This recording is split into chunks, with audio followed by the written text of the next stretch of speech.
దేవుడిచ్చినది దేవుని కొరకు వాడబడకపోతే అది నీకు కోసం కూడా వాడబడుతుంది అనుకోవటం అది అపోహ మాత్రమే. అది ఎప్పటికీ సాధ్యం కాదు.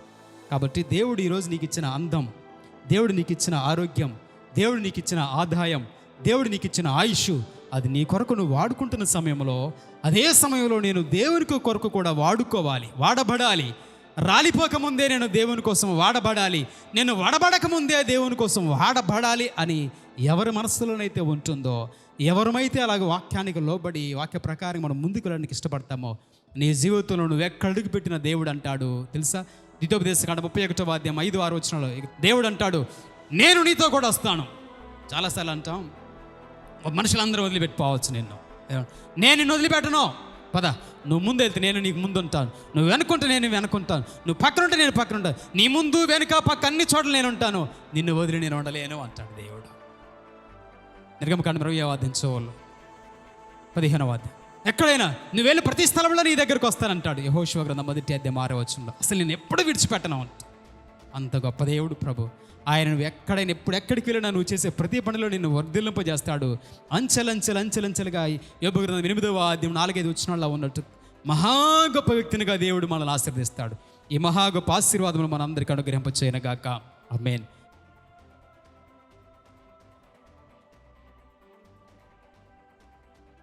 ఈరోజు పరిశుద్ధాత్మ దేవుడు మనకిచ్చిన మరొక వర్తమానాన్ని ధ్యానం చేసుకుందాం. ఈరోజు దేవుడు మనకిచ్చిన మరొక శ్రేష్టమైన మాటలు, వర్తమానం, వాడుకొనుట, వాడబడుట. ఈ 2 మాటల గురించి ఈరోజు నేర్చుకుందాం.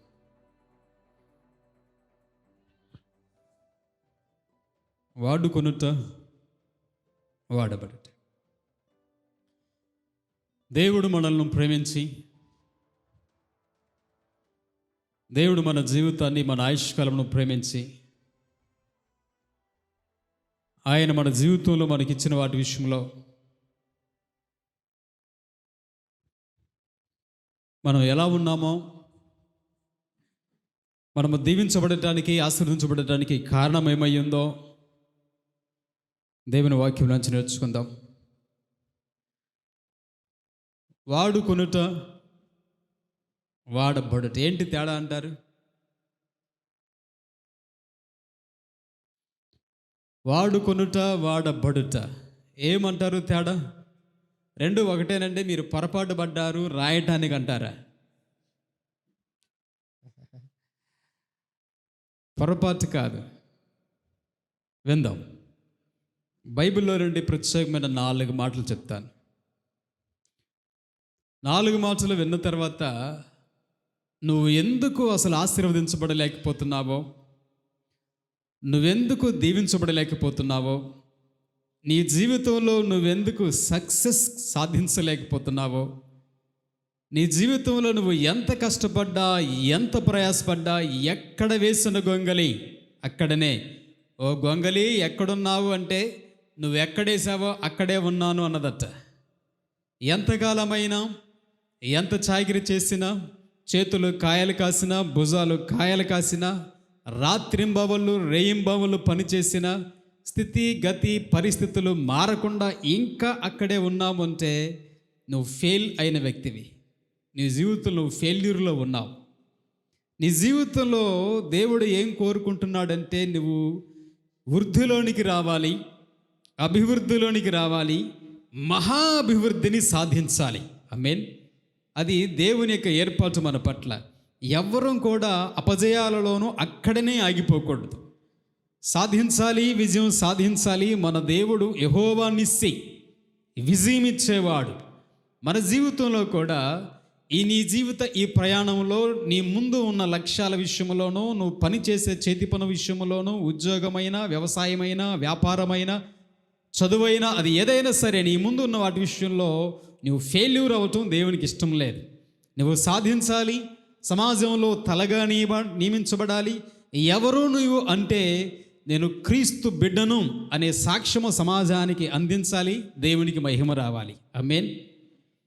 ఇది మనందరి పట్ల దేవుని యొక్క ఏర్పాటు. ఎవరు కూడాను పడిపోయిన స్థితిలోనూ ఆగిపోయిన స్థితిలోనూ అక్కడికక్కడే ఉండటము దేవుని ఏర్పాటు కాదు. ఎలా దేవుని వాక్యంలో దీవెనల ఆశీర్వాదాలు ఉన్నాయో వాటన్నింటినీ సాధించుకొని సంపాదించుకొని ఈ లోకంలోనూ పరలోకములోనూ ఆయన బిడ్డలుగా పిలువబడుతూ గొప్ప స్థాయిలో ఉంటే చూడాలనుకుంటున్నాడు మన పరమ తండ్రి. ప్రతి తండ్రి కూడాను తన బిడ్డలు గొప్పవాళ్ళైతే చూడాలి అని కోరుకుంటాడు. అది తండ్రి ప్రేమ. మన పరమ తండ్రి కూడాను ఆయన బిడ్డలుగా ఉన్న మనం, నేను శ్రీమంతుడైన దేవుడను, నేను సర్వాధికారి అయిన దేవుడను, కానీ నా బిడ్డలుగా నా పిల్లలుగా భూమి మీద ఉన్న మీరు ఈ స్థితిలో దీన పరిస్థితుల్లో ఉండటమో ఆయనకు ఎంత మాత్రం ఇష్టం లేక ఆయనకు తగ్గట్లుగా, ఆ హోదాకు తగ్గట్లుగా, ఆ డిగ్నిటీగా మనము కూడా భూమి మీద ఆ గొప్ప స్థాయిలో ఉండాలి అనేది దేవుని యొక్క సంకల్పం.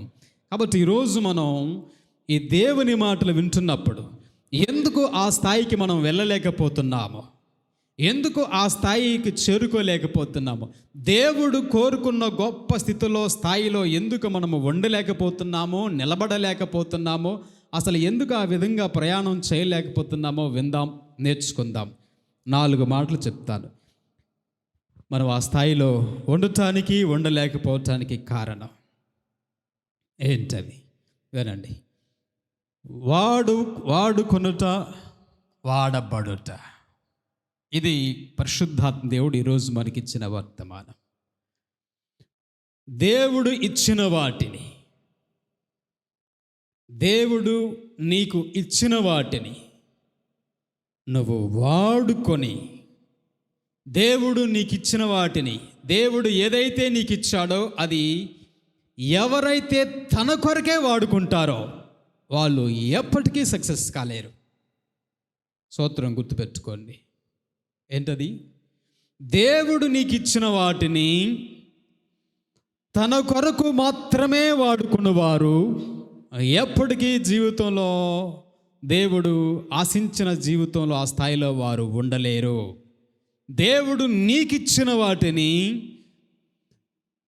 నీ కొరకు నీవు వాడుకుంటూ దేవుని కొరకు వాడబడినప్పుడు అప్పుడు నీ జీవితంలో దేవుని ఆశీర్వాదాన్ని సంపాదించుకుంటావు. ఇదే సక్సెస్కు మూల సూత్రం. దేవుని ఆశీర్వాదములు నీ మీదకు దిగి రావటానికి మూల సూత్రం ఇదే. కానీ ఈ రోజుల్లో బైబిల్ గ్రంథంలోనూ భూమి మీదనూ చాలామంది జీవితాల్లో వారికి అర్థం కాక తెలియకుండా ఉన్న ఒక విషయం ఏంటంటే, దేవుడు తనకిచ్చిన వాటిని తన కొరకే వాడుకుంటున్నారు.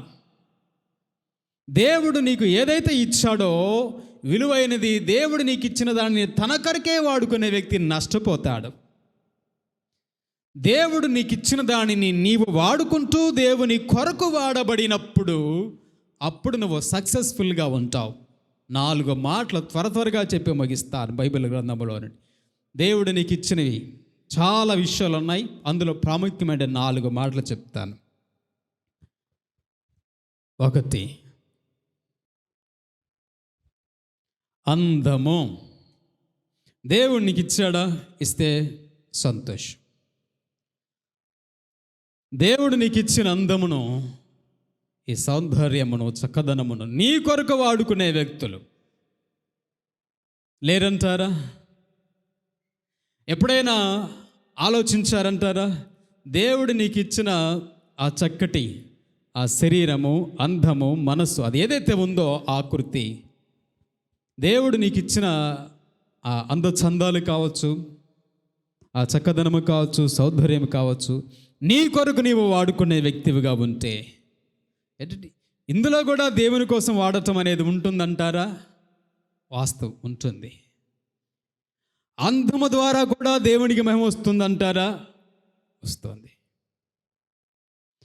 అందమును కూడా తన కొరకు వాడుకుంటారంటారా? వాడుకుంటారు. మనిషి ఎప్పుడు కూడా సాధ్యమైనంత వరకు సాధారణంగా అందంగా కనబడాలి అనుకుంటారు. తప్పు కాదు. నలుగురిలోకి వెళ్ళినప్పుడు, బయటకు వెళ్ళినప్పుడు నీట్గా ఉండటం తప్పు కానే కాదు. కానీ ప్రక్కన వాళ్ళకంటేను, పక్కింటి వాళ్ళకంటేను, ఇతరుల కంటేను నేను ఎక్కువగా కనబడాలి, ఎక్కువగా నేను నా అందమును చూయించుకోవాలి. అది తప్పు. అర్థమవుతుందా? ఉన్నారు అలాంటి వాళ్ళు, ఆనాడు ఉన్నారు, ఈనాడు ఉన్నారు. హెజ్కేలు గ్రంథం 28వ అధ్యాయం 17వ వచనం. హెజ్కేలు గ్రంథం 28వ అధ్యాయం 17వ వచనం. నీ సౌందర్యమును చూచుకొని నీవు గర్వించిన వ్యక్తివి. ఏమంటారంట? అందంలో కూడా సౌందర్యం చూసుకొని ఏమవుతున్నారంట? నీ అంత అందంగా ఎదురుగా ఉన్న వాళ్ళు లేరు అనుకోండి, నీ మనసులో లోపల ఇన్నర్ ఫీలింగ్ ఏంటో తెలుసా? ఏమందం నీ అందం, మసిబొగ్గు అందం. ఏమందం నీ అందం, అందం లేదు, ఆకారం లేదు, నన్ను చూడు. అలా అనుకున్నారు. ఏముంది వాక్యంలో? నీ సౌందర్యమును చూచుకొని నీవు గర్విస్తున్నావు. ఈరోజు ఈ మాటలు వింటున్న మనలో, ప్రత్యేకంగా యవనస్తుల్లో ఎక్కువగా అందము సౌందర్యము దగ్గరికి వచ్చేటప్పటికీ ఈ పాత్ర ఎక్కువగా పోషించేది ఎవరంటే యవనస్తులు. ఆ తర్వాత మీరు మంచోళ్ళండి, స్త్రీలు. వారికి ఉన్న అలంకరణలు ఎక్కడా ఉండవు. వారు ఇతరులతో పోల్చుకునే విషయంలో, భక్తి విషయంలో పోల్చుకుంటారా? అంత భక్తి నాకుంది అంటారా? అనరు. అంటారా? అంత ప్రార్థన నాకుంది అంటారా? అనరు. అంత విశ్వాసం నాకుంది అంటారా? అనరు. ఏమండి ఆమెకు నెక్లెస్ ఉంది, నాకు లేదు అంటారు. ఏమండి ఆమెకు వడ్రాణం ఉంది, నాకు లేదంటారు. ఏమండి వాళ్ళు ఫ్రిడ్జ్ కొన్నారు, మనకు లేదంటారు. ఎక్కడ పోటీ పడతారంటే పనికిరాని విషయాలలో, పనికిమాలిన విషయాలలో, లోకపు విషయంలో పోటీ పడతారు. ఏ విషయంలో పోటీ పడరు? దేవుని విషయంలోనూ, ఆత్మీయత విషయంలోనూ, నిన్ను, నీ కుటుంబాన్ని, జీవితాన్ని నిలపగలిగిన విషయాలలో మాత్రం పక్కన వాళ్ళతో ఎప్పటికీ పోల్చుకోం. వేటిని పోల్చుకుంటాం? వాళ్ళకంటే మనం ఏమైనా తక్కువ తిన్నామా? వాళ్ళకంటే బాగా కనబడాలి. గుర్తుపెట్టుకోండి, ఇక్కడ అదే అన్నాడు, నీ సౌందర్యమును చూసుకొని నీవు గర్విస్తున్నావు. ఎప్పుడు కూడా ఒకవేళ దేవుడు నీకు భర్త పుట్టుకతోటి అంతటి చక్కటి అందం ఇస్తే దేవునికి స్తోత్రం. ఇంకొకరికి లేదనుకోండి అంత అందం, వారిని సృష్టించిన వాడు దేవుడే, నిన్ను సృష్టించింది దేవుడే. కాబట్టి వాళ్ళకంటే నేను ఎక్కువగా బాగున్నాను, వాళ్ళు బాగాలేదు అని నీ మనసులో వారిని హీనపరిచినప్పుడు దేవుడు అంటాడు ఆ వచనములో, నీవు ఏ అందమును చూసుకొని అతిశయించి గర్వించావో నీ అందము 39వ కీర్తన 11వ వచనంలో అంటాడు, చిమ్మెట్టు కొట్టిన వస్త్రము అయిపోద్ది. ఎక్కడ కూడా ఒక వ్యక్తి, అతని పేరు ఏం పేరట? మనం చదివిన హెజ్కేలు గ్రంథం 28:17 లూసిఫర్. ఎంతటి అందగాడో తెలుసా లూసిఫరు? చాలామంది తెలియక లూసిఫర్ అంటే ఎవరో తెలుసా? సాతాండుని బొమ్మల్లో 2 కొమ్ములు నెత్తి మీద పెట్టి నల్లగా కర్రిబొగ్గుగా చూపిస్తుంటారు. వాడంత భయంకరుడేం కాదు సాతాండు. యేసుక్రీస్తు ప్రభు తర్వాత అంతటి అందగాడు, యేసుక్రీస్తు ప్రభు తర్వాత అంతటి సౌందర్యవంతుడు లూసిఫర్. వాడు తన అందాన్ని చూసుకొని గర్వించి, నాకు ఏం తక్కువైంది, నేను కూడా దాదాపుగా ఇంచుమించు ఏదో కొద్ది గొప్ప తేడాతో ఆ యేసు ప్రభు అంత అందంగా ఉన్నాను కదా అని గర్వించాడు. అక్కడ నెడితే ఎక్కడొచ్చి పడ్డాడు? ఏ దేవుడు అక్కడ నెడితే వాడొచ్చి భూమి మీద పడ్డాడు. అప్పటి నుంచి కొట్టుకుంటున్నాడు పరలోకం పోవటానికి దారి తెలియక. గుర్తుపెట్టుకోండి. అందుకే దేవుడు అన్నాడు, వాడు తన సౌందర్యమును చూచి గర్వించాడు కాబట్టి పతనమై పడ్డాడు.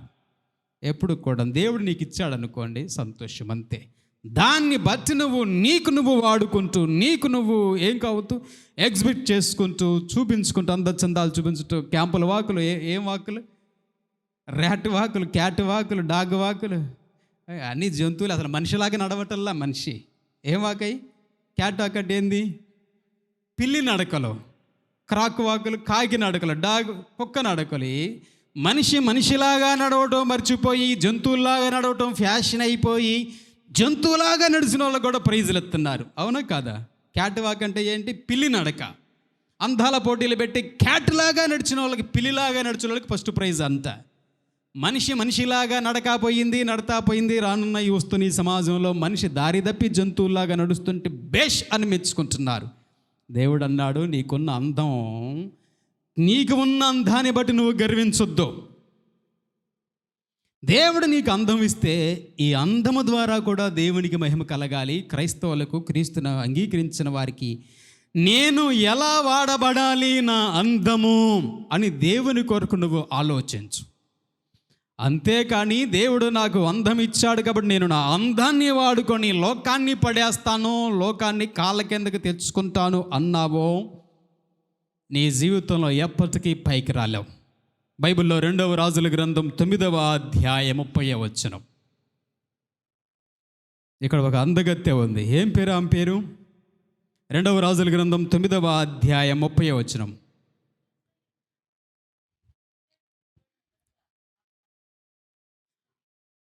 రైట్. ఏం పేరు అంటే ఆమె పేరు యెజబేలు. యెజబేలు. ఇప్పుడు చాలామంది మీరు మంచోళ్ళు, మీరు ఊరు ప్రయాణాల్లో ఫంక్షన్లు అన్నావు అనుకోండి, రెడీ కావడానికి మినిమం ఎంతసేపు పట్టుద్దంటారు? ఒక క్రీమ్ రాయాలి, అది ఆరాలి, ఇంకొక క్రీమ్ రాయాలి, అది ఆరాలి, పౌడర్లు రాయాలి, ఫెయిర్ అండ్ లవ్లీలు రాయాలి, ఫెయిర్ ఎవర్లు రాయాలి, ఆ క్రీములు రాయాలి కదా. ఎవరి కొరకు? ఏమో. ఇక్కడ కూడా ఒక ఆవిడ ఉంది, యెజబేలు. భర్త చచ్చిపోయాడు. ఏమైపోయాడు భర్త? యెజబేలు భర్త ఆహాబు భర్త చచ్చిపోయాడు. ఈమె ఏం చేస్తుందట? ముఖానికి రంగులు, ఇప్పుడు మీరు వేసుకునే రంగులు, ఆ మేకప్ల వరకు వర్షం వస్తే పోతాయి, చెమడబోతే పోతాయి. ఆమె వేసుకున్న రంగులు పోయేం కావు.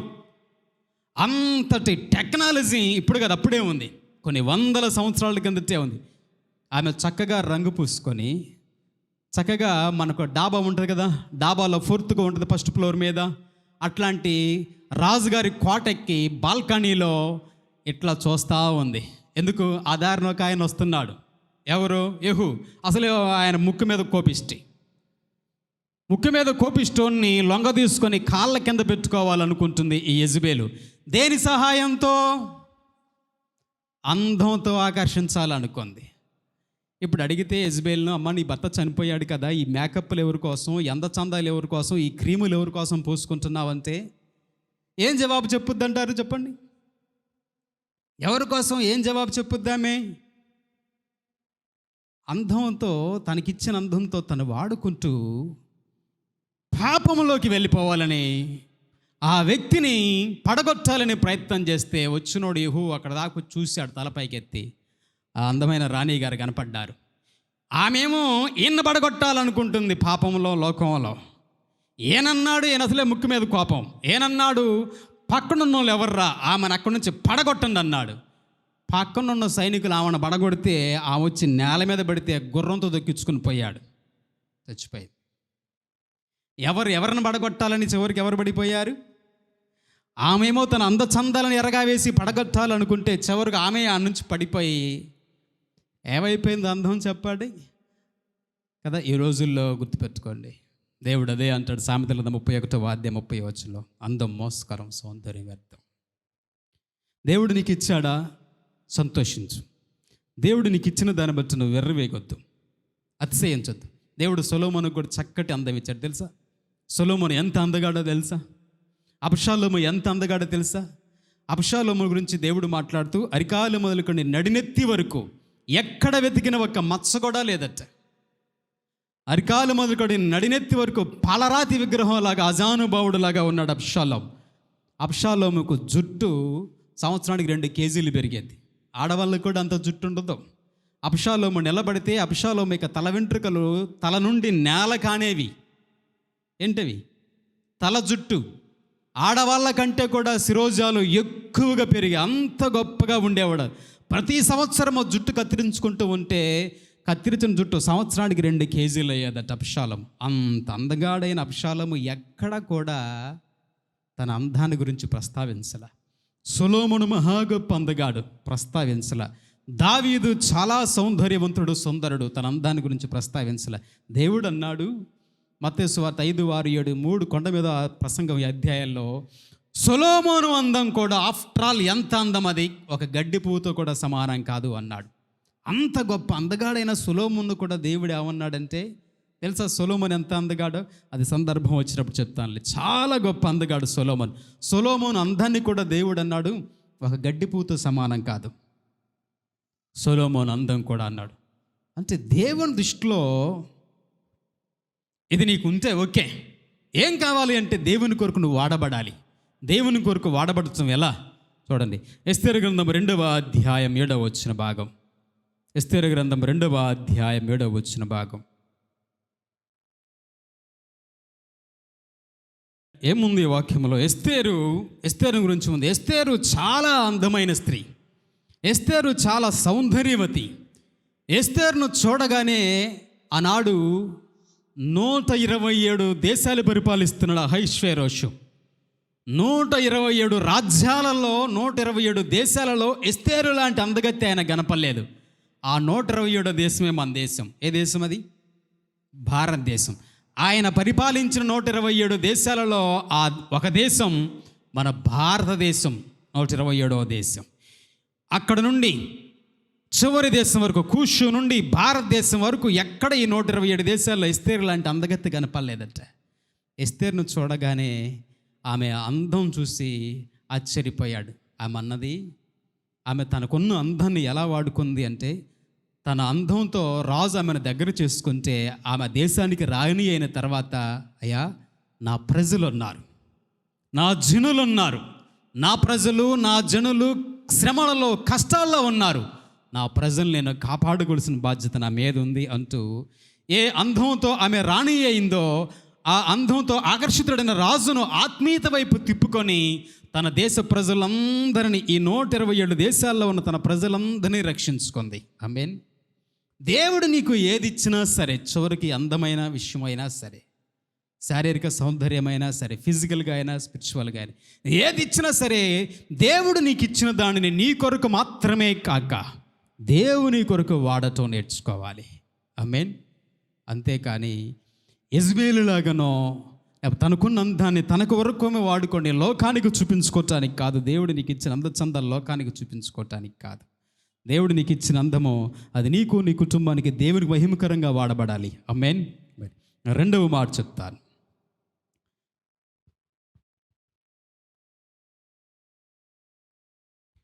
ఆరోగ్యం. దేవుడు నీకు ఇచ్చిన ఆరోగ్యం, దేవుడు నీకు ఇచ్చిన చక్కటి ఆరోగ్యం నీ కొరకు మాత్రమే వాడుకోకూడదు. చాలామంది ఏమంటారు తెలుసా? ఇప్పుడేంటండి యేసు ప్రభువుని నమ్ముకునేది? యవన కాలంలో యేసు ప్రభువుని నమ్ముకోవటం ఏంటి? యవన కాలంలో ఈ వయసులో దేవుణ్ణి నమ్ముకోవటం ఏంటి?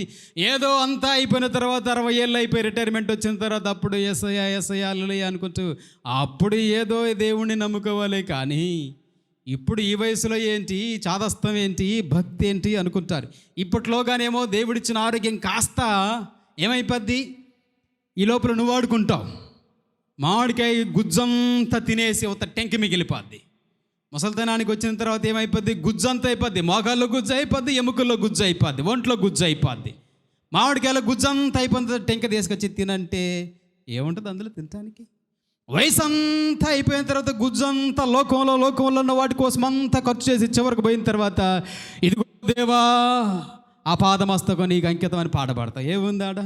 ఈ పాదాల కాచి నడిన దాకా ఏడా ఏమీ లేదు, ఆడ ఏమీ లేదు, గుజ్జంతా అయిపోయింది. ఏముంటుంది ఆడ? దేవుడు అనేది, దేవుడు నీకు ఇచ్చిన ఆరోగ్యం నీ కొరకు మాత్రమే నువ్వు వాడుకుంటే నీకు నష్టం. ఏం కావాలా? దేవుడు నీకు ఇచ్చిన ఆరోగ్యం నీ కొరకు నువ్వు వాడుకుంటున్నప్పుడు దేవుని కొరకు కూడా నువ్వు వాడబడాలి.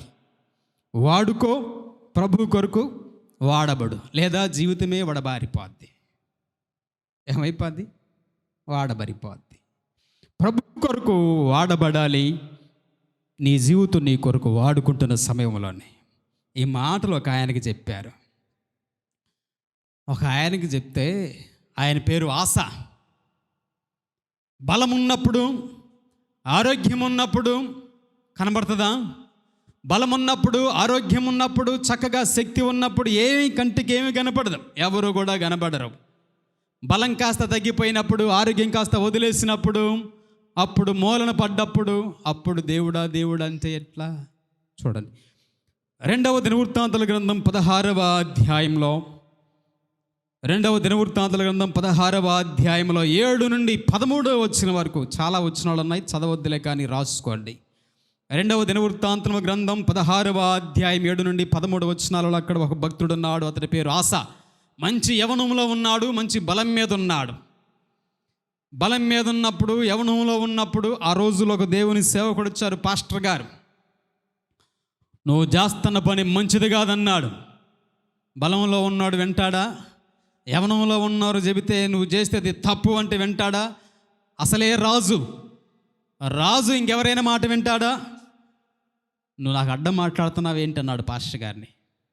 నువ్వు నాకు అడ్డం మాట్లాడుతున్నావేంటి? నేను చేసే తప్పని నాకు ఎదురు చెబుతున్నావేంటి? తీసుకెళ్ళి జైల్లో వేయండి రా అన్నాడు. పాస్టర్ గారిని తీసుకెళ్ళి ఆశ జైల్లో వేసేసాడు. ఏమేశాడు? జైల్లో వేసాడు. ఎందుకు? బలవంతుని, నేను రాజుని, నాకు ఎదురు చెప్పేది ఎవరు? చక్కటి ఆరోగ్యం, పుష్టి ఉంది, నాకు ఎదురేంటి? చాలాసార్లు గుర్తుపెట్టుకోండి, బలం శాస్త్రం కాదు.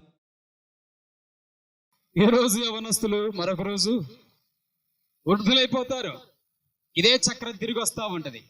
కాబట్టి ఆసాను దేవుని సేవకుడు హెచ్చరిస్తే వద్దు అన్నందుకు, చేస్తున్న పని తప్పు అన్నందుకు తీసుకెళ్లి జైల్లో వేయించాడు. కాబట్టి జైల్లో వేయిస్తే ఏం జరిగిందో తెలుసా? ఆ తర్వాత కాళ్ళల్లో క్యాన్సర్ వచ్చింది. రాచపుండు అంటారు, క్యాన్సర్ జబ్బు వచ్చింది కాళ్ళల్లో.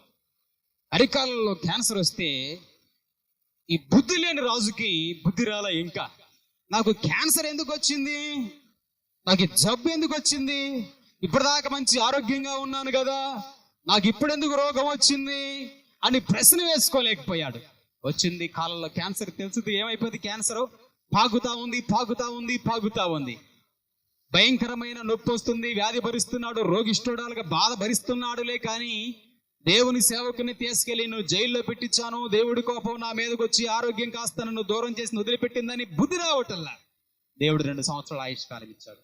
తప్పు సరి చేసుకుంటాడేమో 2 సంవత్సరాలు టైం ఇచ్చాడు. ఈ 2 సంవత్సరాలు కూడా బాధ పడుతున్నాడులే. కానీ మొండోడు మూర్ఖుడు కంటే బలవంతుడు. ఈ మొండు రాజు ఏం చేయాలా? తన తప్పు తను తెలుసుకోవాలా. 2 సంవత్సరాలకు పుట్టుకన్నాడు. ఏమైపోయాడు? 2 సంవత్సరాలకు క్యాన్సర్ జబ్బుతోటే చచ్చిపోయాడు. ఆ తర్వాత దేవుని సేవకుడు మళ్ళీ బయటకు వచ్చాడు. ఎప్పుడూ కూడా గుర్తుపెట్టుకోండి, ఆరోగ్యం నీకు ఉన్నప్పుడు నీకు దేవుడిచ్చాడంటే అది గొప్ప భాగ్యం. తెలుసా? ఆరోగ్యమే మహాభాగ్యం. పోగొట్టుకో.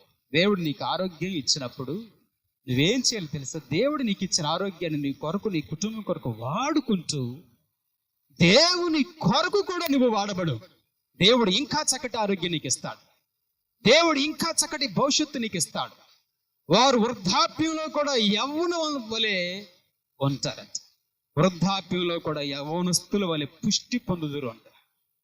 కానీ దేవుడు నీకు ఇచ్చిన ఆరోగ్యాన్ని నీ కొరకే వాడుకుంటూ ఉన్నావు అనుకోండి, దేవుని కొరకు నువ్వు నీ ఆరోగ్యము, దేవుడు నీకు ఇచ్చిన చక్కటి వయస్సు, బలము నువ్వు దేవుని కొరకు వాడకపోతే నీకు నష్టం. అది కాస్త క్రమేపీ తగ్గిపోద్ది, నీకు నష్టం వచ్చేస్తుంది. ఏం చేయాలా? దేవుడు నీకు ఆరోగ్యం ఇచ్చినప్పుడు ఈ ఆరోగ్యాన్ని నీ కొరకు, నీ కుటుంబం కొరకు వాడుకుంటున్న సమయంలో నేను గుర్తుపెట్టుకోవాల్సిన మాట, నేను ఈ సమయంలోనే దేవుని కొరకు వాడబడాలి. ఎప్పుడు? ఈ సమయంలోనే నేను దేవుని కొరకు వాడబడాలి. ఆరోగ్యం ఉన్నప్పుడే నేను దేవుని సేవలో సహకారంగా నిలబడాలి. ఆరోగ్యం ఉన్నప్పుడే దేవుని పరిచయలో నా వంతు నేను వాడబడాలి అని దేవుని కొరకు వాడబడే ప్రయత్నం మనం చేయాలి.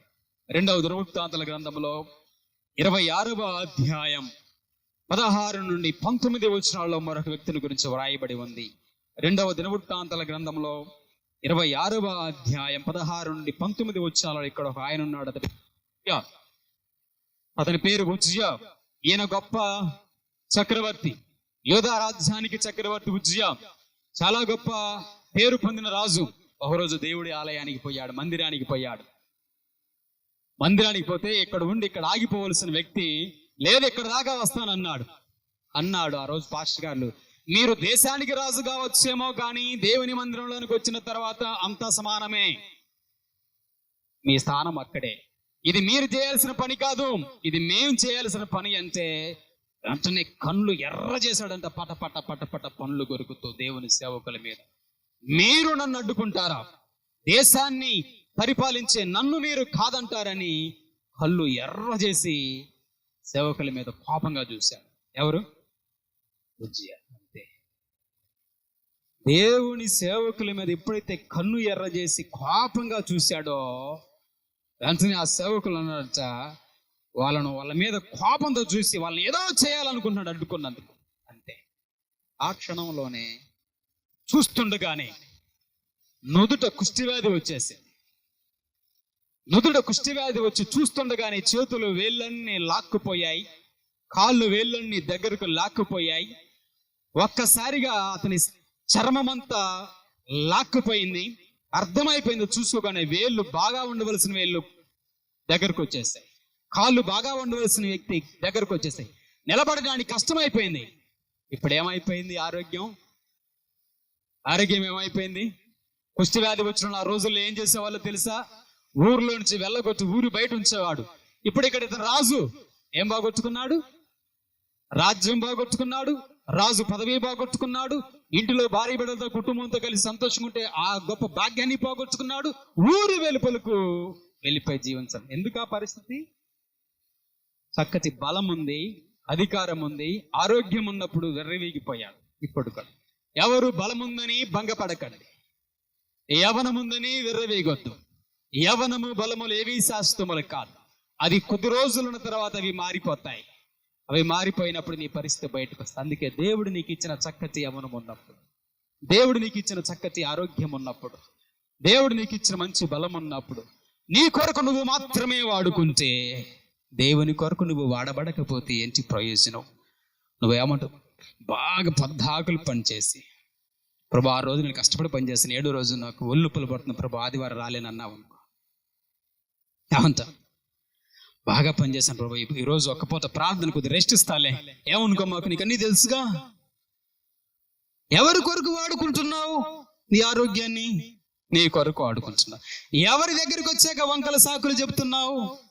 దేవుని కొరకు వాడబడాలి అంటే, మోకాళ్ళ నొప్పులు ప్రభా, మా చేతుల నొప్పులు ప్రభా, వంగుంటే లేవలేనయ్యా, లేస్తే కూర్చోలేను, ఈ చెయ్యాలా అనలేనా, ఆ చెయ్యాలని. కేజీకి 10 రూపాయలు పత్తింది, కేజీకి 20 రూపాయలు. డోక్కుంటూ పోతాం, కుంటుకుంటూ పోతాం. ఎందుకు? మన కొరకు అని. ఎవరి కొరకు? మన కొరకు. దేవుని కొరకు అనేటప్పటికి కొంచెం తలనొప్పి వచ్చేలాగా ఉన్నట్టుంది, రాలా, వచ్చేలాగా ఉన్నట్టుంది, ఒళ్ళు నొప్పులు కూడా లైట్గా అనిపిస్తున్నట్టుగా ఉంది. కాబట్టి జలుబు ఇప్పుడిప్పుడే కొంచెం ముక్కు చేదుతున్నట్టుగా ఏమి రాలేదు, అట్టుగా ఉంది అనుకొని దేవుని దగ్గరికి వచ్చేటప్పటికి, ప్రభు పని అనేటప్పటికి వాడబడలేవు. గుర్తుపెట్టు, నీకు ఒక సూత్రం చెప్తాను. దేవుడు నీకు ఇచ్చిన వాటిలో దేనినైతే దేవుని కొరకు నీవు వాడలేవో అది నీకు ఎప్పటికీ ఉపయోగపడదు. అర్థమవుతుంది? దేవుడు నీకు ఇచ్చిన వాటిలో దేనిని దేవుని కొరకు నువ్వు వాడలేవో అది నీకు కూడా ఉపయోగపడదు. ఇది జీవితంలో గుర్తుపెట్టుకో. ఈ ఉజ్జియ, ఈ ఆసా అనే రాజులు మంచి ఆరోగ్యంగా ఉన్నప్పుడు, మంచి బలం మీద ఉన్నప్పుడు వారి కొరకే వాడుకున్నారు ఆరోగ్యాన్ని, కానీ దేవుని దగ్గరికి వచ్చినప్పుడు వాడలేకపోయారు. ఈరోజు దేవుడు కూడా నిన్ను అడిగేది ఏంటో తెలుసా? నేను నీకు మంచి ఆరోగ్యం ఇచ్చాను. ఈరోజు ఎంతో మంది ఆరోగ్యం లేక ఆసుపత్రుల్లో ఉన్నారు, ఎంతో మంది మరణపు పడకల్లో ఉన్నారు, ఎంతో మంది ఐసీయూలో ఉన్నారు, ఎంతో మంది పేషెంట్లుగా బెడ్లలో ఉన్నారు. నేను నీకు మంచి శ్రేష్టమైన ఆరోగ్యాన్ని నీకు ఇచ్చాను, నువ్వు నీ కొరకే వాడుకుంటున్నావు. కానీ నేను నీకు ఇచ్చిన ఆరోగ్య విషయంలో ఎప్పుడైనా ఏ రోజైనా నా కొరకు వాడబడ్డావా అన్నాడు అనుకో, ఏం చెప్తాం? ఎప్పుడైనా నువ్వు సేవలో సహకారంగా నిలవబడ్డావా? ఎప్పుడైనా ప్రభు పనిలో నువ్వు దేవుడు నీకు ఇచ్చిన ఆరోగ్యంలో నీవు ఉపయోగించబడ్డావా? 38వ కీర్తన 3వ వచనం. కీర్తన 38:3.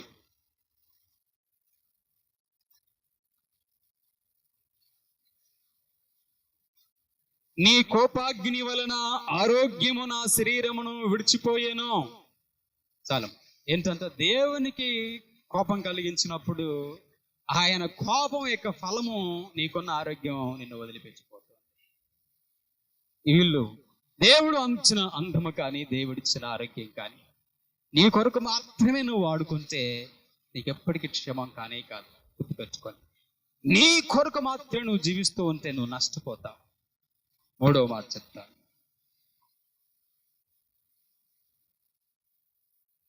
మూడవ మాట ఆదాయము. ఈ మాట చాలా కఠినమైన మాట వినటానికి. అందము, ఆరోగ్యము, ఆదాయం ఏంటంటే ఇది దేవుడు నీకు ఇచ్చిన ఆదాయం ఏదైతే ఉందో దాన్ని నీ కొరకు నువ్వు వాడుకున్నావు అనుకో. నేను అనుకుంటూనే ఉన్నాను మీరు ఈ మాట అంటారని అని అనుకుంటున్నారు మీరు. అవునంటారా కాదంటారా? రైట్, మంచిది. దేవుడు నీకు ఇచ్చిన ఆదాయాన్ని నీ కొరకే నువ్వు వాడుకుంటే ఆలోచించండి. దేవుడు నీకు ఇచ్చిన సంపద, దేవుడు నీకు ఇచ్చిన సమస్తము అది నీ కొరకే నువ్వు వాడుకుంటే నువ్వు వర్ధిల్లలేవు, నువ్వు నష్టపోతావు. చాలా పర్యాయాలు మనందరి జీవితాల్లో దేవుడు నాకు ఇచ్చిన ఈ ఆదాయంలో నేను నా కొరకు వాడుకుంటున్నాను, దేవుని కొరకు నేను ఎలా వాడబడుతున్నాను అనే ప్రశ్న వేసుకున్నారా? దేవుడు అంటాడు సోపులోను జీలకర్రలోను ఏంటారు ఏం తీయాలా అంటే ఏంటో తెలుసా? అంత చిన్న విషయంలో కూడా నీ చేతికి వచ్చిన నీ రాబడి అంతటిలోనూ దేవుడికి ఇస్తున్నావంతవా? దేవుడు నీకు ఇచ్చిన ఆదాయాన్ని నువ్వు దేవుని కొరకు వాడకుండా నీ కొరకే నువ్వు వాడుకుంటే నువ్వు సక్సెస్ కాలేవు. ఇదే సూత్రం చూడండి బైబిల్లో నుంచి. మొదటి సమూయేలు గ్రంథం 25వ అధ్యాయం 11వ వచనం. సమూయేలు మొదటి గ్రంథం 25వ అధ్యాయం 11వ వచనంలో ఇక్కడ మహా గొప్ప ధనవంతుడు ఉన్నాడు. అతడి పేరు నాబాలు. మహా గొప్ప ధనవంతుడు నాబాలు. నాబాలును ఒకరోజు అడిగితే, కొంత సహాయం అడిగితే, ఆకలి నిమిత్తం పని నిమిత్తం సహాయం అడిగితే నాబాలు అన్న మాటలు ఏంటో తెలుసా? నేను కష్టపడి సంపాదించింది నీకు ఈటానుగా అన్నాడు. ఏమన్నాడు? నేను కష్టపడి సంపాదించింది నీకు ఈటానుగా. దేవుణ్ణి కూడా అంతే అంతమా? నేను రెక్కల మొక్కలు చేసుకుని సంపాదించేది నీకు దేశం బాగా లేయటానికి ఏం దేవుడా? నాబాలుదే అన్నాడు. నేను కష్టపడి సంపాదించింది నీకు ఈటానుగా అన్నాడు నాబాలు. అంటే ఎవరికి? తను సంపాదించిన తన ఆదాయము తన కొరకు మాత్రమే ఉపయోగించుకుంటున్నాడు. ఈరోజు ఈ మాటలు ఉంటుంది మనలో కూడా. నీవు సంపాదించిన నీ ఆదాయం ఏదైతే ఉందో, నీ సంపద అది నువ్వు మాత్రమే వాడుకుంటూ ఉండి దేవుని కొరకు నువ్వు వాడబడకపోతే నీకు నష్టం మిగులుతుంది. దేవుడిచ్చినది నీ కొరకు వాడుకుంటూ దేవునిలో కూడా నువ్వు వాడబడాలి అని. కానీ నాబాలు అలా కాదు, తన కొరకే వాడుకుని ఎంతగా వాడుకున్నాడంటే ఒకరోజు పంట చేతికి వచ్చినట్లుగా గొర్రెబొచ్చు అంతా కత్తిరించినప్పుడు అది వాళ్ళ పంట. పార్టీ ఇచ్చాడు ఫ్రెండ్స్ని పిలిచి. సాధారణంగా ఫ్రెండ్స్ని పిలిచి పార్టీ ఇస్తే, లేకపోతే మనం ఏదన్నా ఒక మంచి పార్టీ ఇస్తే మనకు అయ్యే ఖర్చు ఇప్పుడు ఎంత ఖర్చు ఉంటుంది? మనం పార్టీ ఇచ్చామనుకోండి, ఎంత ఖర్చు అవుద్దో ఒక్కొక్కరు వాళ్ళ స్థితిగతులను బట్టి. ఈయన ఎంత ఖర్చు పెట్టాడు పార్టీ కంటే? 1 సంవత్సరం అంతా సంపాదిస్తే ఎంత? 1 సంవత్సరం అంతా సంపాదిస్తే సంపద 1 నైట్లో ఖర్చు పెట్టాడు. ఏం పార్టీ అనుకున్నారు? ఆ పార్టీ మందు పార్టీ. ఏం పార్టీ? మందు పార్టీ ఇచ్చాడట. ఎవరైనా ఇందాక అడిగితే ఏమన్నాడు? నేను కష్టపడి సంపాదించింది నీకు ఈటానుగా అన్నాడు దావీదుని. ఇప్పుడు ఏనేం చేశాడు? తన కష్టమంతా సంపాదించింది తన కొరకే వాడుకోవాలని ఫుల్గా మందు పార్టీ ఇచ్చి ఫుల్గా తాగాడు. బైబిల్లో పాపం ఈ మహానుభావుడే కనిపించాడు మొట్టమొదటిసారి. ఏంటది? Heart stroke. బైబిల్లో మొట్టమొదటిగా హార్ట్ స్ట్రోక్, హార్ట్ స్ట్రోక్, గుండె నొప్పి వచ్చిన వ్యక్తి నాబాలు. దేవుడు చూశాడు. 10 రోజులు అవకాశం ఇచ్చాడు. వెంటనే కాదు, 10 రోజులు అవకాశం ఇచ్చాడు. ఈ 10 రోజులైనా పశ్చాత్తాపడతాడేమో, ఈ 10 రోజుల్లో అయినా ప్రాయశ్చిత్తం చెందుతాడేమో, ఈ 10 రోజుల్లోనైనా సరి చేసుకుంటాడేమో, ఈ 10 రోజుల్లోనే నేను నా కొరకే కాదు నేను దేవుని కొరకు కూడా వాడబాడాలని సత్యాన్ని తెలుసుకుంటాడేమో అని 10 రోజులు దేవుడు మంచం మీద ఛాన్స్ ఇచ్చాడు. కానీ కొంతమంది మొండోళ్ళు ఉంటారే, సుబాబుల గింజల్లాగా ఉంటారు. మామూలుగా నానరు, యాసిడ్ పోయాలి. మరణపు పడక మీద ఉండి కూడా, మంచం మీద ఉండి కూడా మహా గొప్ప దేవుని సేవకుడు దావీదు నేను ఇలా అన్నాను, అలా అనకూడదు, తప్పు అయిపోయింది, అందువల్లే నాకు ఈ వ్యాధిని మరణపు పడక మీద ఉన్నాను, పొరపాటు అయిపోయింది. మనసులో ఎక్కడా కూడా అతనికి ఆలోచనే కలగలేదు. కఠినపరుచుకున్నాడు. 10 రోజులు బాధపడ్డాడు. కానీ ప్రభువా తెలుసో తెలియక ఒకవేళ నేను పొరపాటు అన్నానేమో, మాట్లాడానేమో, చేశానేమో, చూశానేమో, నన్ను క్షమించాయా అని అడగలేకపోయాడు. 10 రోజులు బాధపడుతూ ఉన్నాడు. కానీ ప్రభు పాదాలు పట్టుకోవటం కానీ పశ్చాత్తాపడటం కానీ చేయలేదు. సరే అడిగారు కాబట్టి ఇప్పుడన్నా నేను చచ్చిపోయే ముందు ఏం తీసుకెళ్తాను, అడిగిన వాళ్ళకి ఎంత కొద్దిగా సహాయం అన్నా చేద్దాము అనే ఆలోచన కలగలేదు. 10 రోజులు దేవుడు ఛాన్స్ ఇచ్చిన, అవకాశం ఇచ్చిన, ఉపయోగించలేకపోయాడు. 11వ రోజు దేవుడు రాయ్యా ఇంక రా అన్నాడు. అంతే. ఎవరైనా పిలిస్తే రా అంటే నేను రాను, నాకు పని ఉంది అంటాం. దేవుడు పిలిస్తే ఉన్న పాటు రావాల్సిందే, నీకే పనులు నిన్ను ఆపలేవు. 11వ రోజు నాబాలు చనిపోయాడు. ఏం చూసుకొని విర్రవీగాడు? ధనం. ఏం చూసుకొని గర్విస్తాడు? డబ్బు, సంపాదన. నేను గొప్పని, బాగా డబ్బు ఉంది. నీ డబ్బుతో ఏం చేసుకున్నావు నాబాలు? నీ కొరకే ఉపయోగించుకున్నావు. దేవుడు నీకు ఇచ్చింది, నువ్వు ఏమైనా ఉపయోగించావా దేవుని కొరకు? ఈరోజు కూడా దేవుడు నీకు ఇచ్చిన ఆదాయం విషయంలో నీ కొరకు మాత్రమే నువ్వు వాడుకుంటూ ఉంటుంటే నువ్వు ముందు రోజుల్లో నష్టాన్ని చదువుకోవాల్సి ఉంటుంది. దేవుడు నీకు ఇచ్చినది నీ కొరకు మాత్రమే కాదు, దేవుని కొరకు వాడటం నేర్చుకో. సొలొమోను లాంటి గొప్ప వ్యక్తి కూడా దేవుడిచ్చింది తన కొరకు వాడుకొని చివరిలో అప్పులు పాలైపోయాడు. తెలుసా నీకు? ఇప్పుడు సొలొమోను తన కొరకు వాడుకున్నాడు, తన అంద చందాల కొరకు వాడుకున్నాడు, తన రాజ్యాల కొరకు వాడుకున్నాడు. నేను నిలబడితే కనబడితే బంగారంలో నేను కనబడాలనుకున్నాడు. ఆయన తినే ప్లేటు బంగారం, ఆయన తాగే గ్లాసు బంగారం, ఆయన చేయి పెట్టే కుర్చీ బంగారం, ఆయన అడుగు పెట్టే నేల బంగారం లాగా చేశాడు. మొత్తం బంగారం చేసి తన హోదాను చాటించుకున్నాడు. చివరకు ఏమైపోయాడు? అప్పులు పాలైపోయి, అప్పు తీర్చలేక అప్పులలో చడిగితే, అప్పు చేసావు కదా తీర్చంటే, నా దగ్గర డబ్బులు లేవు, ఇదిగో 10 రాజ్యాలు ఉన్నాయి, ఆ 10 రాజ్యాలు నీ కింద రాసిస్తానని యేసు క్రీస్తు ప్రభువారు జన్మించే ఆ యెరూషలేము పట్టణాన్ని రాసిచ్చాడు. ఏం బాగొట్టుకున్నాడు సొలొమోను? చివరకు దేవుడు ఈ లోక రక్షకుడు దిగి వచ్చి జన్మించే స్థలమైన యెరూషలేము పట్టణాన్ని, కాబోలును తాకట్టు పెట్టాల్సి వచ్చింది, అప్పు కింద జమ కట్టాల్సి వచ్చింది. చివరికి అప్పులు పాలైపోయాడు సొలొమోను. కారణం ఏంటో తెలుసా?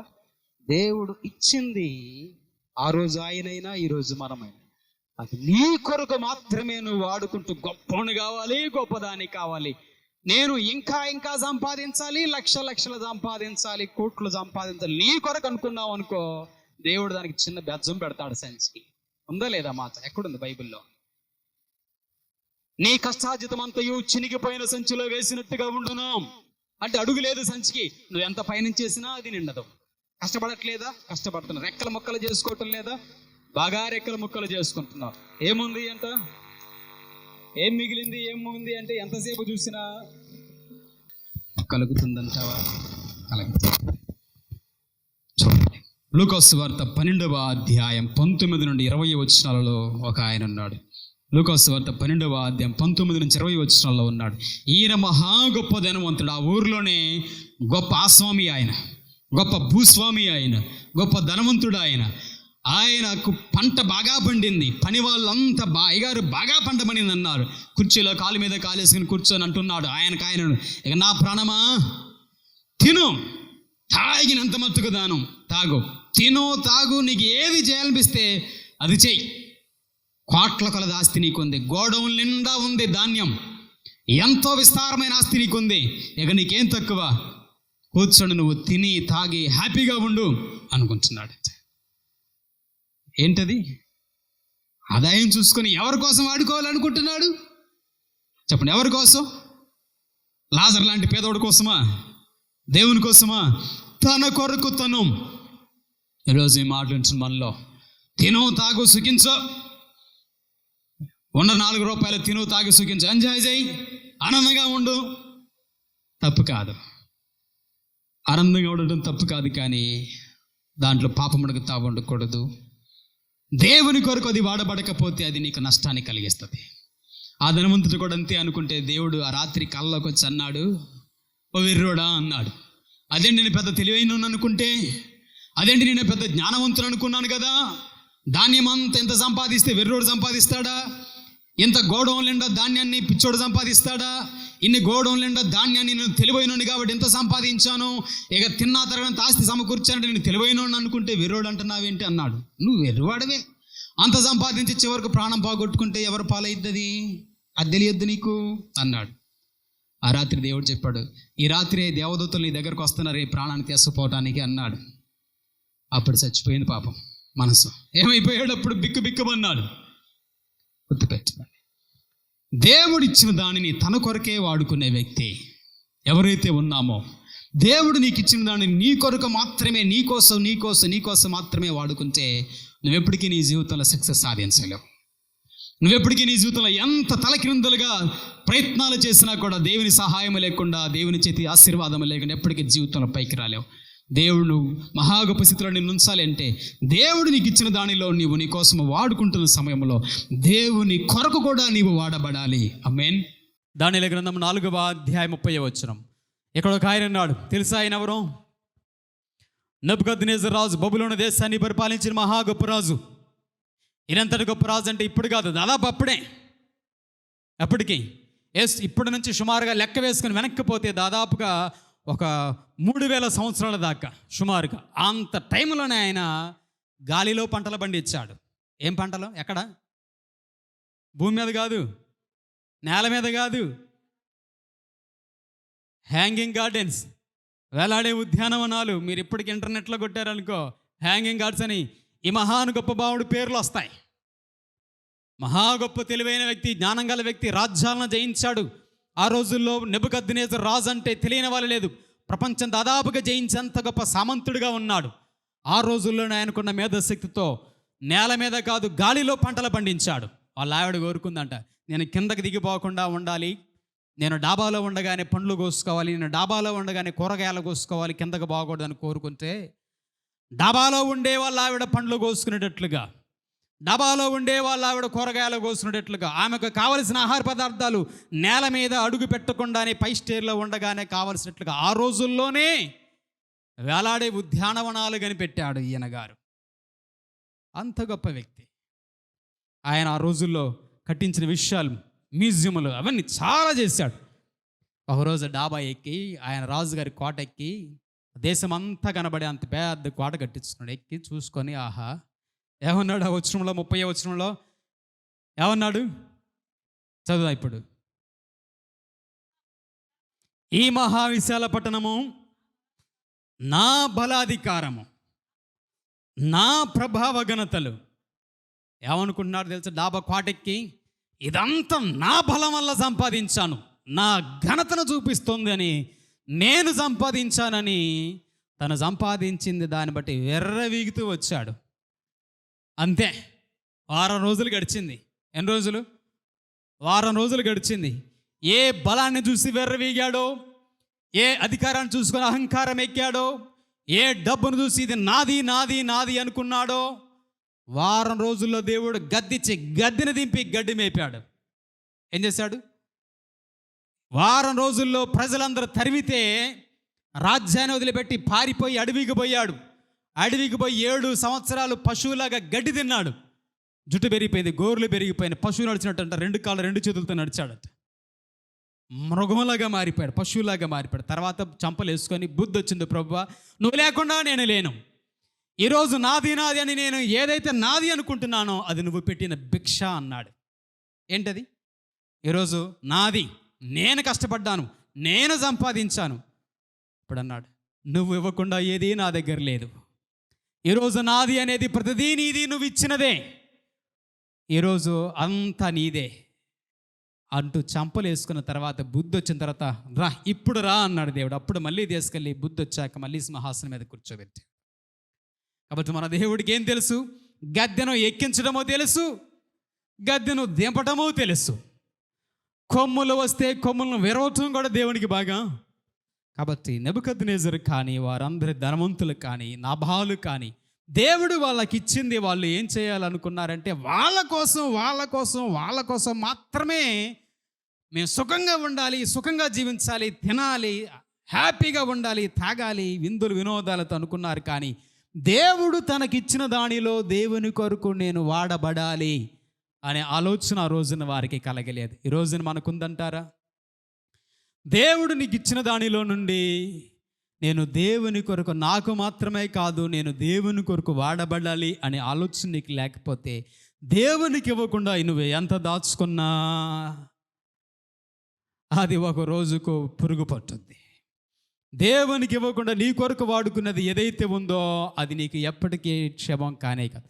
దేవుని కొరకు వాడబడుతుండాలి, నీ కొరకు వాడుకోవాలి. చివరి మాట లూకా సువార్త 2వ అధ్యాయం.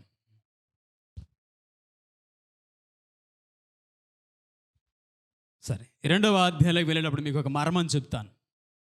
ఎక్కువ కాలం బ్రతకాలన్నా, త్వరగా చనిపోవాలన్నా బైబిల్ ఒక సీక్రెట్ ఉంది. ఏంటది? అర్థమైందా? ఎక్కువ కాలము బ్రతకాలి అన్నా, లేక త్వరగా చనిపోవాలి అన్నా, మీరేమీ చేసుకోకుండానే, అంటే ఏమో త్వరగా చనిపోవాలంటే ఏమైనా చేసుకోమని కాదు అక్కడ అర్థం.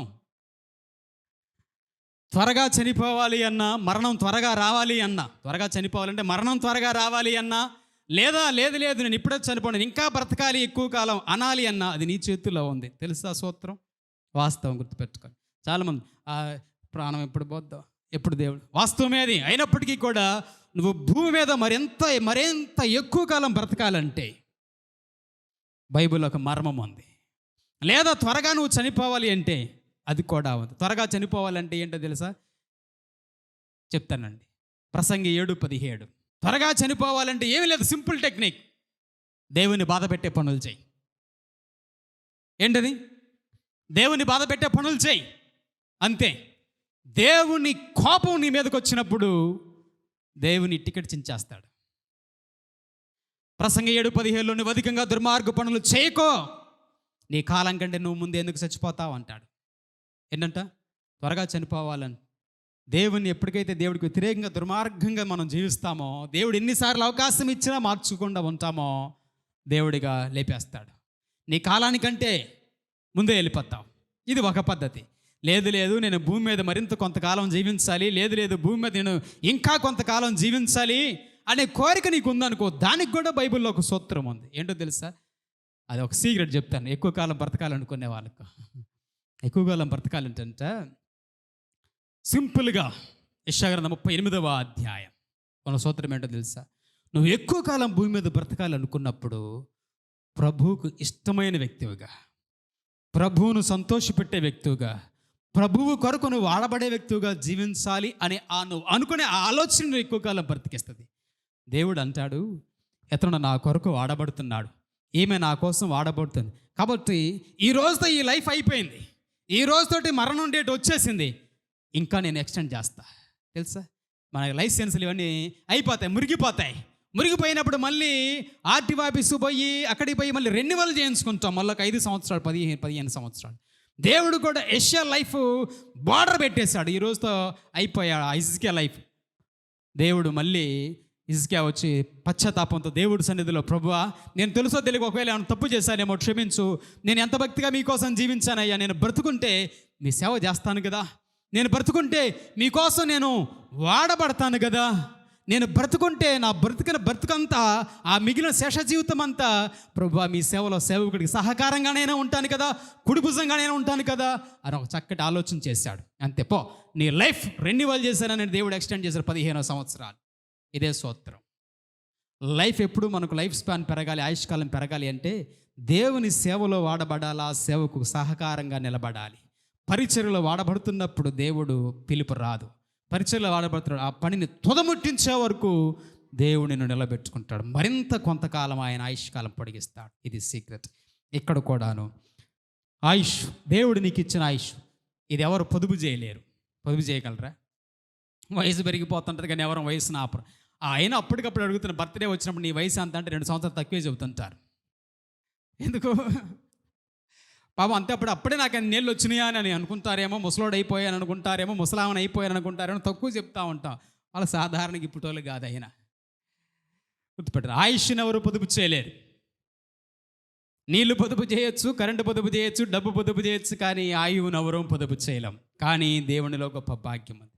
నీ ఆయుష్ మరింత కాలం కొనసాగాలి అంటే భూమి మీద నువ్వు జీవించిన జీవితం ఆశీర్వాదకరంగా ఉండాలంటే దేవుడు నీకు ఇచ్చిన ఆయుష్ ఉన్నప్పుడే. గుర్తుపెట్టుకోండి, ఆయుష్ ఉన్నప్పుడు ఉన్నదంతా నీ కోసం వాడుకో. మాకు ఉన్నదంతా నీ కొరకు వాడుకుంటే ఏమైపోతావు రేపు ఆయన ఎదుటి నిలబడితే? లూకా సువార్త 2వ అధ్యాయం 36-37 వచ్చిన భాగాలు.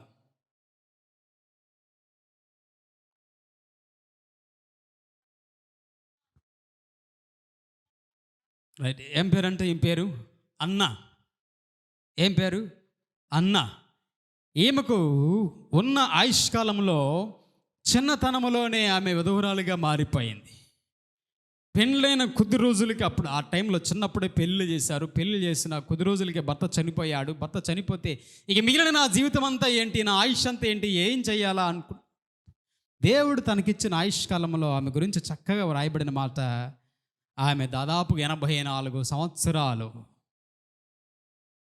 వితంతువుగా జీవిస్తూ దేవుని మందిరంలో ఆయన పరిచర్యలో వాడబడింది. ఎంత గొప్ప భాగ్యమో తెలుసా అది? 84 సంవత్సరాలు దేవుని మందిరంలో. అప్పటికే అంతకుముందు ఇంకా వయసు అంత ఉందో ఆమెకు, సుమారుగా దాదాపు సెంచరీ దేవుని మందిరంలో ఊడుస్తూ, దేవుని మందిరంలో పరిచర్య చేస్తూ ఉంటే ఎంత గొప్ప ధన్యత సాధించిందంటే, అప్పటికి యేసుక్రీస్తు ప్రభువారి వయసు 8 రోజులు. ఎంత? 8 రోజులు యేసు ప్రభువారిని మందిరానికి తీసుకొచ్చారు. చూసింది అందరం 8 రోజుల పిల్లగాన్ని చూస్తే ఏముంటుంది? ముక్కు వాళ్ళ అమ్మ ముక్కు, లేకపోతే వాళ్ళ నాన్న ముక్కు, లేకపోతే వాళ్ళ మేనమామ పోలికలు అంటారు. అవునా కాదా? 8 రోజుల బాలను చూసి, ఆహా, ఏ లోకానికి రక్షకుడు దిగి వచ్చాడు, ఏ లోకాన్ని రక్షించే రక్షకుడు ఇతనే అంటూ, అయ్యా నిన్ను చూశాను, నా జీవితం ధన్యమైపోయింది. ఏమైపోయింది? నిన్ను చూసి నా జీవితం ధన్యమైపోయింది. ఎలా చెప్పగలిగింది ఆమె? ఆమెకున్న ఆయుష్ అంతా దేవుని కొరకు వాడటం నేర్చుకుంది. అందుకే 8 రోజుల బాలల్లోనే లోకరక్షకుని చూడగలిగిన ధన్యతను ఆమె సాధించుకుంది. ఎంత గొప్ప భాగ్యం! ఈరోజు మనం కూడా, దేవుడు మనకిచ్చిన ఆయుష్ కేవలం నీ కొరకు మాత్రమే వాడుకోకు. దేవుడు నీకు ఇచ్చిన ఆయుష్ కాలంలో దేవుని కొరకు కూడా నీవు వాడబడటం నేర్చుకో. అప్పుడు నీకు దీవెనకరంగాను ఆశీర్వాదకరంగాను ఉంటుంది. పౌలుని అడిగితే పౌలు అంటాడు, ఫిలిప్పీ పత్రిక 1వ అధ్యాయంలో 19 నుంచి 21 వచనాల్లో పౌలుని అడిగితే, పౌలు నువ్వు బ్రతకాలనుందా చావాలనుందా అని అడిగితే ఆయన అంటాడు, భలే చెబుతాడులే పౌలు గారు, ఆయన మాటలు అర్థం కావు కానీ కొన్ని చమత్కారంగా ఉంటాయి. నాకైతే చచ్చిపోయి ప్రభువు దగ్గరికి పోవాలని ఉంది. ఏమన్నాడు తెలుసా? చచ్చిపోయి ప్రభువు దగ్గరికి పోవాలని, తొందరగా చచ్చిపోతే నేను ఎక్కువ కాలం యేసు ప్రభువుతో పరలోకంలో యుగయుగాలు ఉండొచ్చు, అది కూడా నాకు కోరిక ఉంది. తొందరగా చచ్చిపోతే ఎక్కువ రోజులు ప్రభువుతో ఉండొచ్చు అని కూడా నాకు కోరిక ఉంది.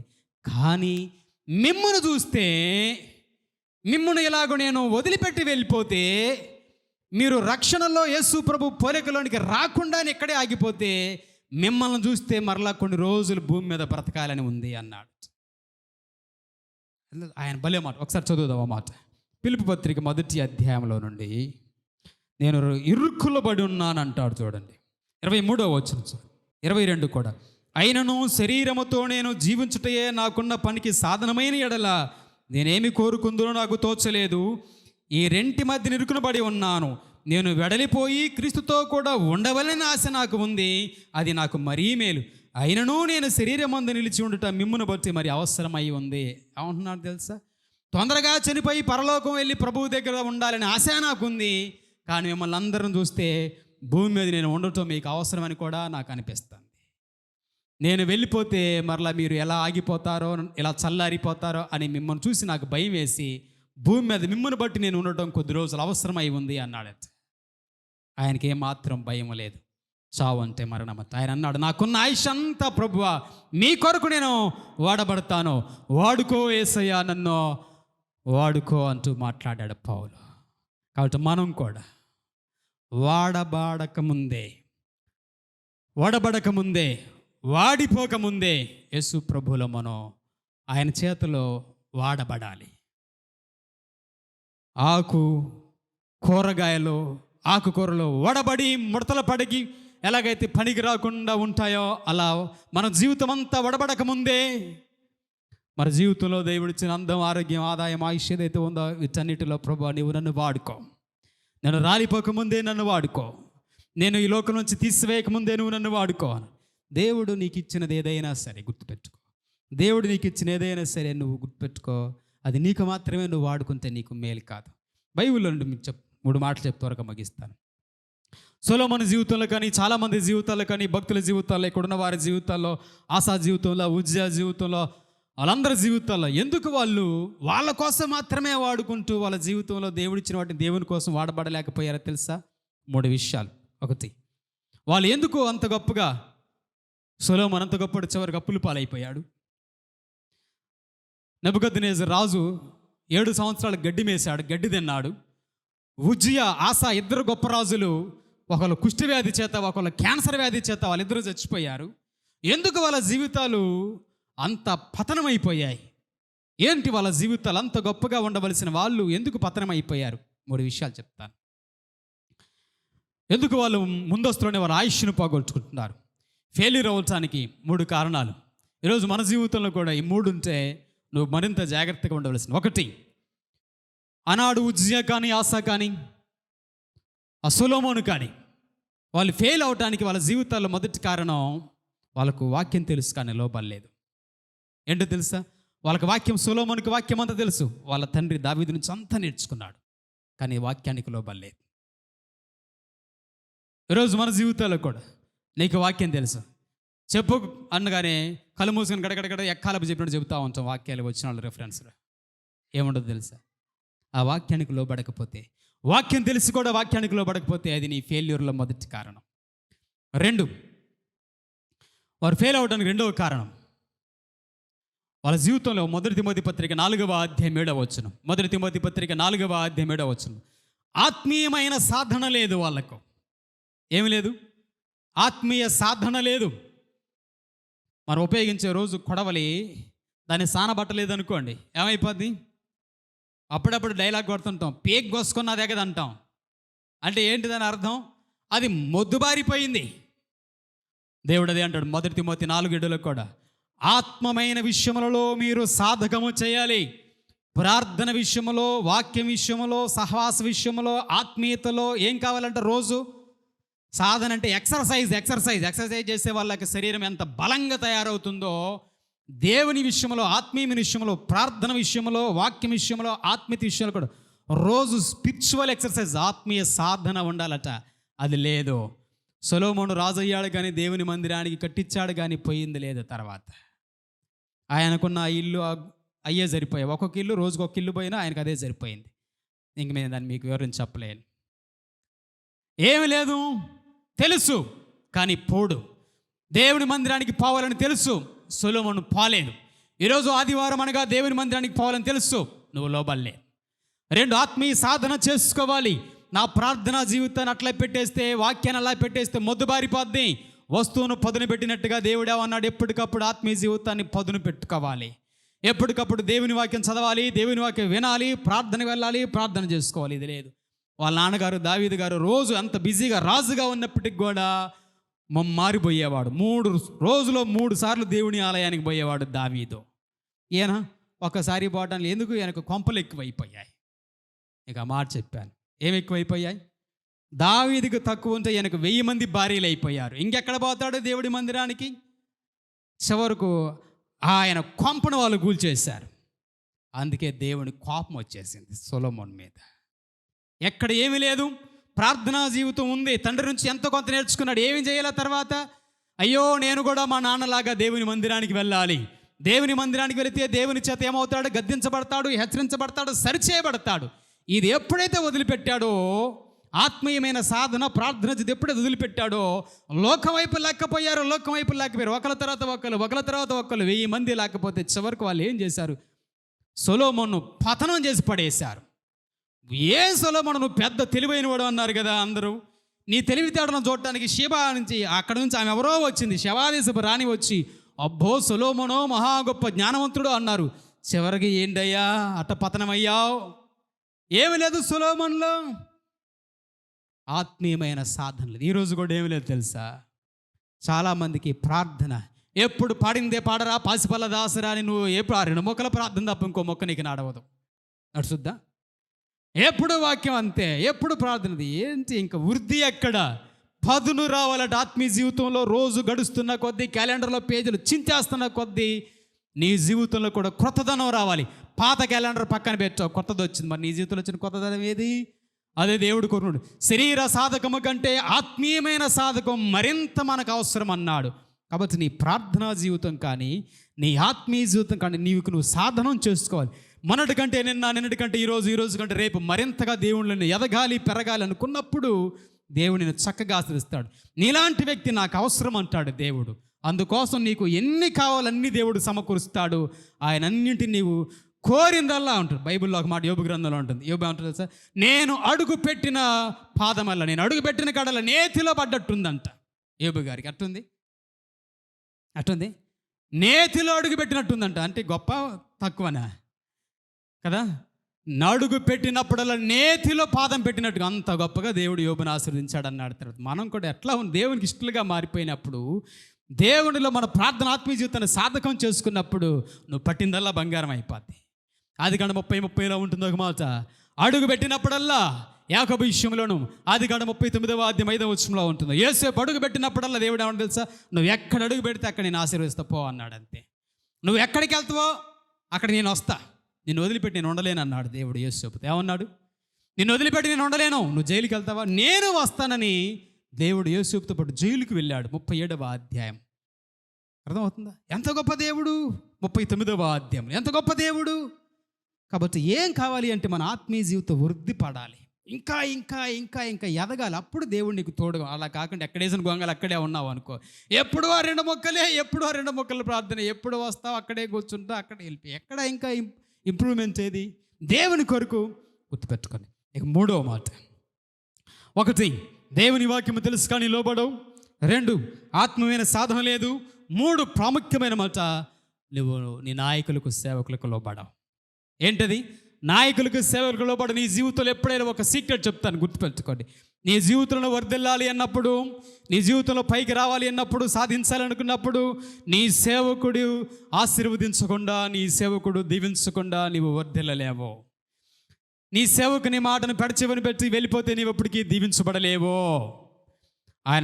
ఆయన సేవకులను నమ్ముకునండి, అప్పుడు మీరు కృతార్థులగుదురు.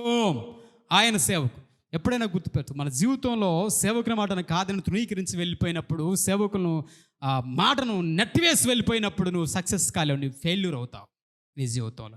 నువ్వు చాలామంది ఎట్టుంటే పెళ్లి పెట్టుకొని, అయ్యగారు రేపు పెళ్ళి రావాలంటారు. ఇదేం పెళ్ళి? అయ్యగారు రేపు ఫంక్షన్ రావాలంటారు. ఇదేం ఫంక్షను? అన్నీ నువ్వు పెట్టుకుంటావు. ఏబిసిడీలు తెలుసు? ఏబిసిడీలు అంటే ఏ అంటే అడ్రస్, పెళ్ళికి అడ్రస్ నువ్వే ఎత్తుకుంటావు. బి అంటే బయోడేటా నువ్వే చూసుకుంటావు.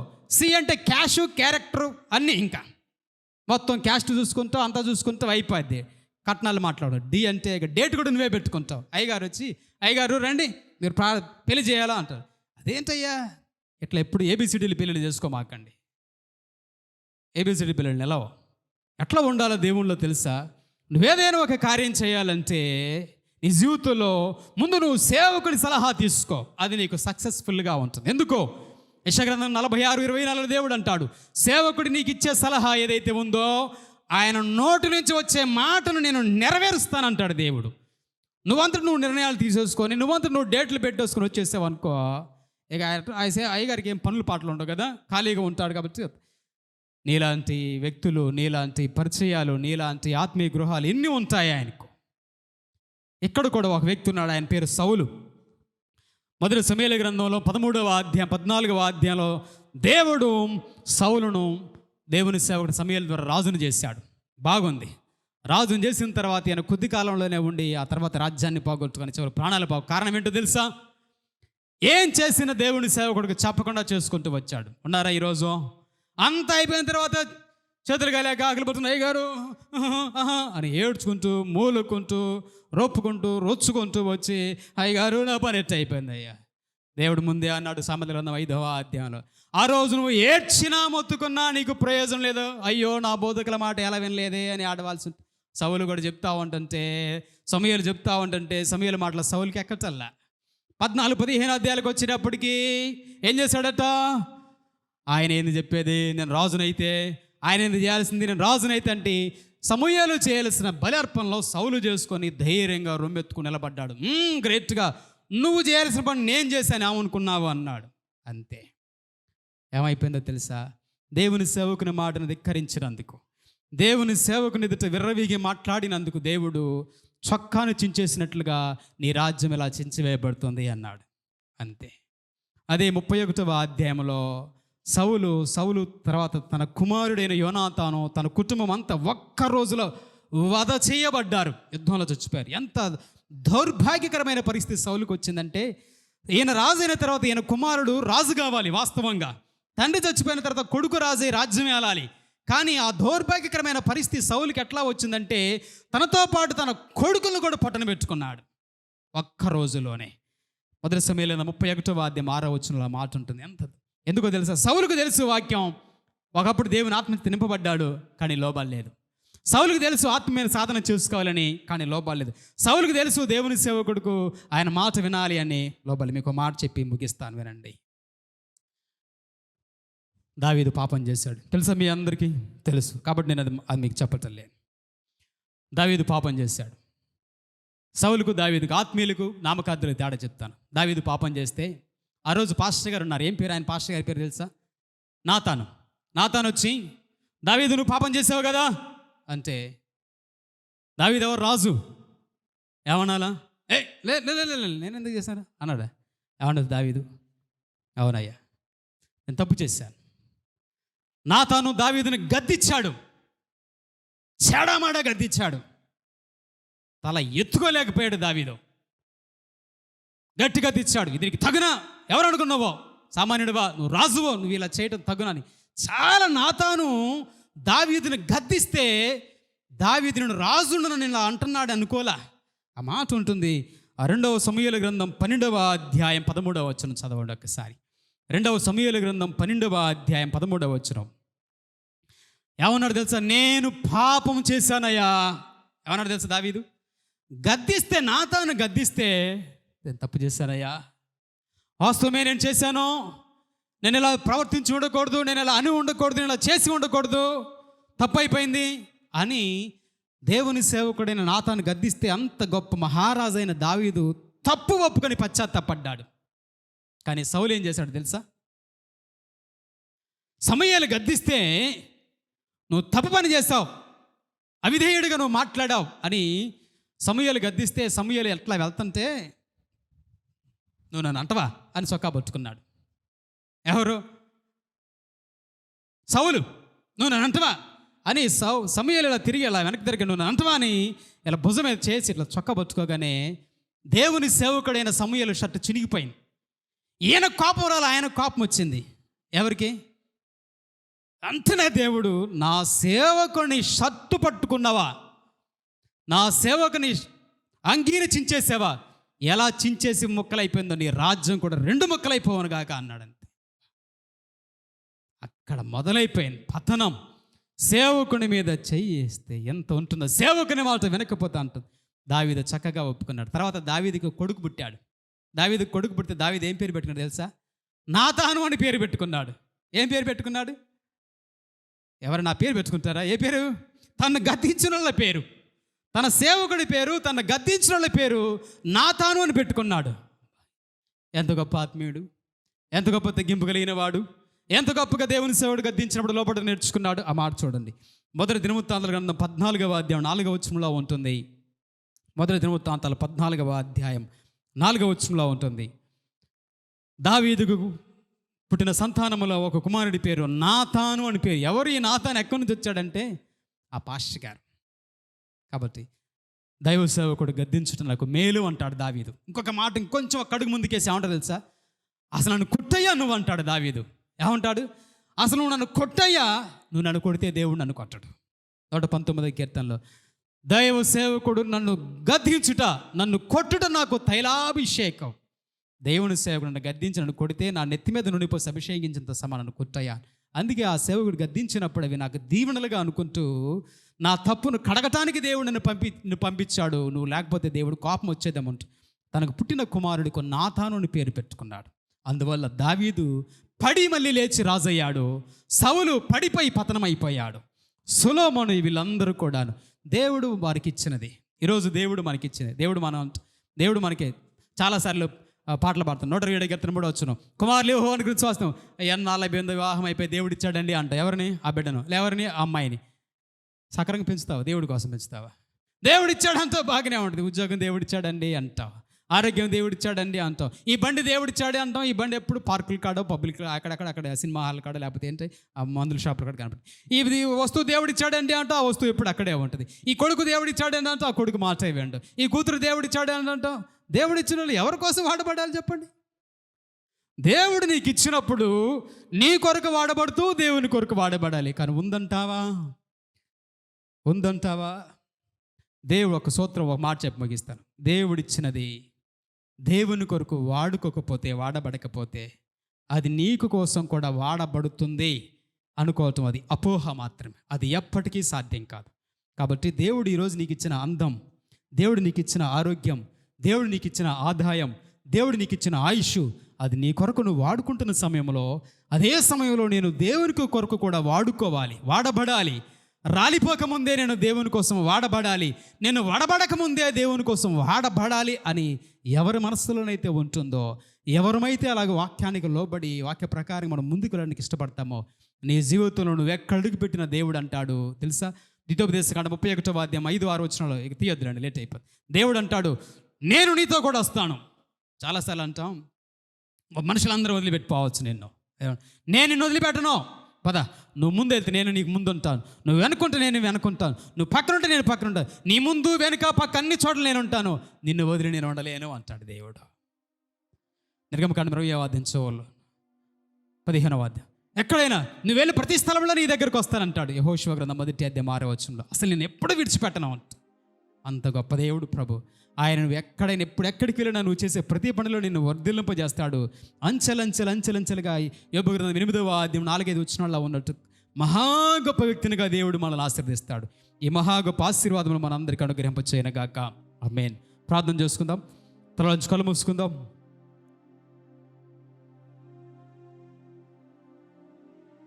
దేవుడు మనకిచ్చిన వాటిలో దేవుని కొరకు మనం వాడబడే వారంగా ఉండాలి. దేవుడు ఏమైతే మనకిచ్చాడో, ఇది దేవుడు నాకు ఇచ్చాడు అని మనం దేని గురించి అయితే చెప్పుకుంటున్నామో, దేవుడిచ్చిన ఆయుష్ కావచ్చు, దేవుడిచ్చిన ఆరోగ్యం కావచ్చు, దేవుడిచ్చిన ఉద్యోగం కావచ్చు, దేవుడిచ్చిన గర్భఫలం కావచ్చు, దేవుడిచ్చిన సొత్తు కావచ్చు, సిరి కావచ్చు, సంపాదన కావచ్చు, అది మరి ఏదైనా సరే, ఇది గాడ్స్ గిఫ్ట్ అని నువ్వు దేనైతే అంటున్నావో, ఆ గాడ్స్ గిఫ్ట్ నువ్వు దేవుని కొరకు నువ్వు వాడకపోతే ఒకరోజు అది నీకు అట్టర్ ఫ్లాప్గా మారిపోద్ది, ఫెయిల్యూర్గా మారిపోద్ది. దాని గురించి నువ్వు వేదన పడ్డా మరొక రోజు ఉపయోగపడుతుంది. ఈరోజు దేవా, నువ్వు నాకు ఏదైతే ఇచ్చావో, నీవిచ్చిన దానిలో మా ప్రభు ఇప్పటి వరకు నేను నా కోసం, నా కుటుంబం కోసమే వాడుకున్నానయ్యా. ఈరోజు విన్నాడు ప్రభు, నీవు నాకు ఇచ్చినది ప్రతి దానిలోనూ నేను నీ కొరకు కూడా వాడబడాలి అని. ప్రభు ఇచ్చిన దాన్ని తన కొరకే వాడుకొని నష్టపోయిన వారు మా ముందు ప్రపంచంలో ఎంతోమంది ఉన్నారు, మా కళ్ళ ముందు చరిత్రలో ఎంతో మిగిలిపోయి ఉన్నారు. ఆయన ఈరోజు నేను అలా ఉండకూడదు ప్రభు. నీవు నాకు ఇచ్చిన దానిలో మా ప్రభు కేవలం నా కొరకు మాత్రమే వాడుకోక మా ప్రభు, మీ మహిమ కొరకు అనేక ఆత్మల రక్షణ కోసం ప్రభు నేను వాడబడినట్లుగా దీవించనయ్యా అని అడుగుదాం.